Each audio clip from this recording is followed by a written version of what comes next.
Johan Liebert is the villain in Monster. He's an expert at brainwashing people and convincing them to do all sorts of things, from committing murders, self-deletion, and other things throughout the series. Most of his methods are kept in the dark to create an aura of mystery. Johan targets people's identity and builds them a new one. The following passage is from another Monster, a conversation that happened after the series has ended, between Werner Weber, the interviewer, and Detective Heinrich Lung, the person responsible for investigating the origins of Johan. Weber wanted to write a book on Johan as a serial killer. How does one manipulate and control another person this way? It's simple, Mr. Lung stated. He asked me where I was currently living. When I answered Vienna, he said, "Then can you draw me an accurate map of the city, depicting every single road?" I racked my brain to conjure up a mental image of Vienna and began drawing a simple map on my notepad as he intently watched my facial expressions. When I admitted defeat, saying that I could not possibly draw an accurate map, he took what I had written. "What area of Vienna is this?" he asked. I sheepishly said that it was the neighborhood I lived in, and he responded, "Then to you, this is the center of the city. No, the center of the world," as he looked at me.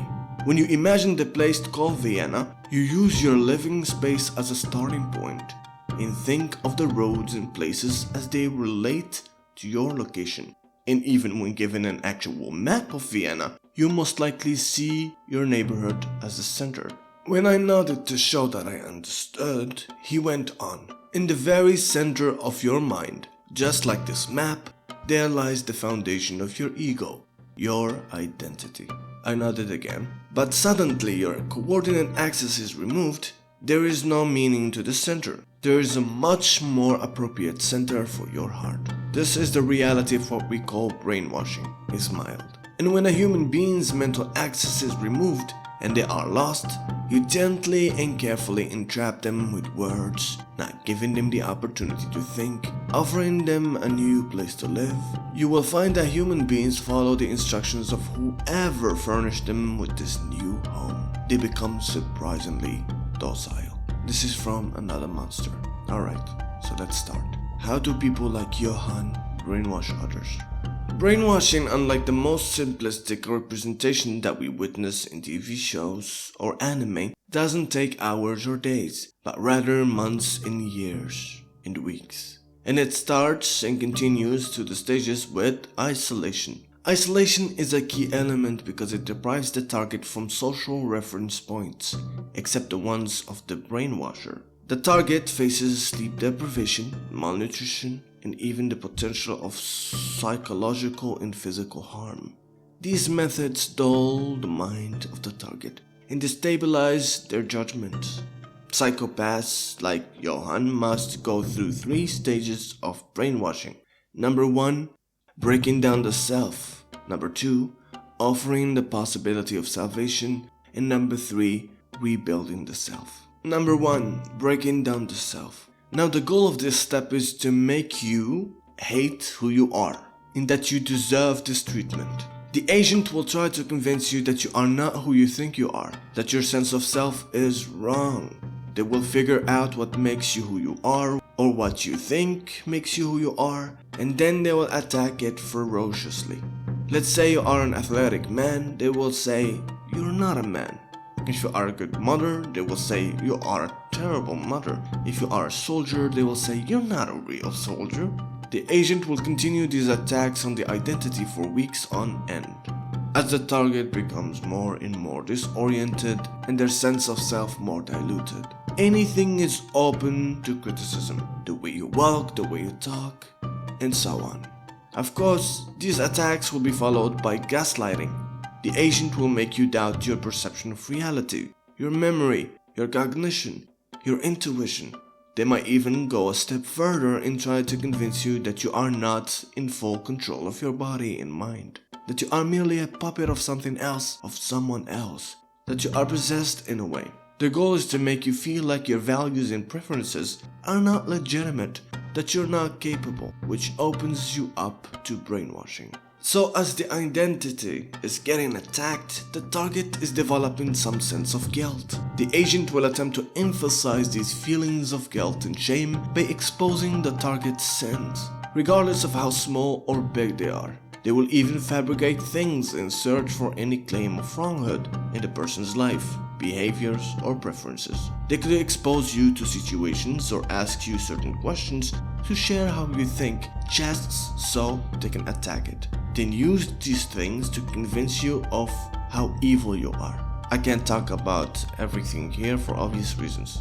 So as the person is overwhelmed with guilt and shame, enhanced by isolation and sleep deprivation, the inhuman conditions, the agent will try to get them to commit a self-betrayal.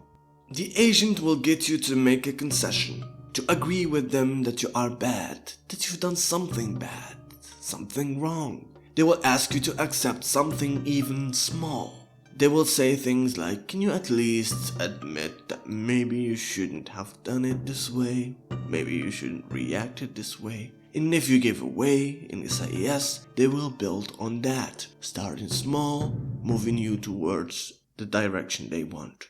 At any rate, as the person is overwhelmed with guilt, he or she will be asked to betray his old or her old self in values, as stated by Long, their identity. They will be asked to denounce their families who share the same values and beliefs. These attacks are forced and enhanced by threats or the hint of threats. The step aims at the target's loyalty, breaking it, taking care of breaking what he cares about, and thus further emphasizing affirm their feelings of shame and the experience of loss throughout the process. The tactics used in this phase are often customized to the person. The agent uses what they've learned from all the data mining and profiling they've done before to target every vulnerability. If the agent done their job right, the target will experience a breaking point, a mental breakdown if you will. They will be asking themselves, who am I? And what am I supposed to do? The breakdown will usually showcase a collection of symptoms from uncontrollable sobbing, depression. The target will feel lost and alone in the world, with no idea on what's going on or what to do. Here the agent will offer them the temptation to convert. They will reward any hint of curiosity that the target expresses or displays towards this new belief system. Whenever this belief system is talked about, it will be supported with positive conditioning and associations to trigger peaceful feelings and pleasures. When collective entities are responsible for brainwashing, they are much more equipped with tools that make the process more efficient and much worse. Step 2. Offering the possibility for salvation. Now that the target is extremely lost and confused, step 2 comes in. The agent uses leniency. He or she offers the target an act of mercy, a small gesture of kindness like an actual offering of something, like a good meal, a shower, or the withdrawal of something negative like noise. The agent might ask the person about their family or what they miss about home, or talk about something they enjoy.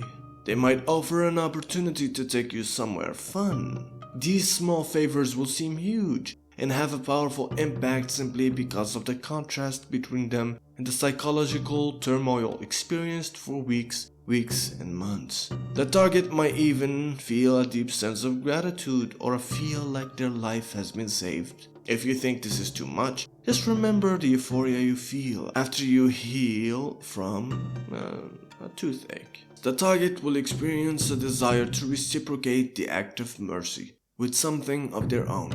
And this is exactly when the agent will recommend a way for them to alleviate their pain and feelings of guilt through a confession. At this point, the target has reached a degree where everything lost all meaning, from their guilt to their sense of self. They're not aware of what they might have done wrong because they attribute the wrongness to the whole self, to who they are. The agent will attach that guilt to the old belief system that they want the target to abandon. In this manner, they can create a contrast between the shameful old self, the shameful old belief system, and the hopeful new belief system. To relieve their agony and make sense of their situation, they have to move from the old to the new, or else nothing makes sense. After the target understands that it's not their fault, but it's their old beliefs that are the roots of all evil. And if they shed those beliefs, they can release their guilt and transform into something higher, something beautiful. The basis of this escape is the tool of confession. In this stage, the person will denounce everything that is associated with the old system, their family, institutions, books, ideas, events, past actions, mistakes, you name it. They will confess to all. They will abandon their old self. And now it's the agent's job to offer them a new belief system. Step 3. Rebuilding the self. In this step, the target is offered the chance to make progress and have their own choice. After baiting the old belief system as evil, they need something to represent the good.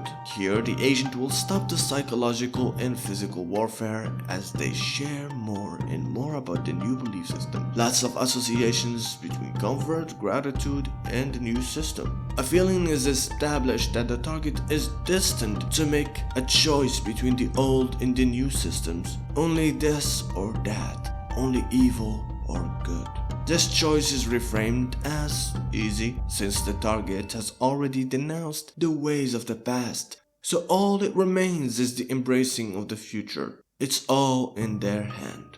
The main message is, are you gonna choose the source of pain, shame, and agony, or the one of comfort, gratitude, and pleasure? The target chooses the path of good, or at least what makes sense to them. He or she will make a promise, a vow to themselves and others to follow the new belief system, because it's the source of the only comfort they know. To enhance the euphoric feeling of rebirth experience, the agent or agents often have rituals and ceremonies to commemorate this event. This is the final stage. They are surrounded by others, other converts, like they belong, like they are cared for, like they are a part of the group. This sense of belonging is powerful. This video was dark, but to know is better than to be sorry. Protect yourself at all costs. Stay away from people who want to isolate you from your loved ones or try to manipulate you using these ways. This video is still simplistic and there is so much more to learn, especially when it comes to technology and how it's used to condition the target. At any rate, I hope you liked the video. Like it. Stay sharp.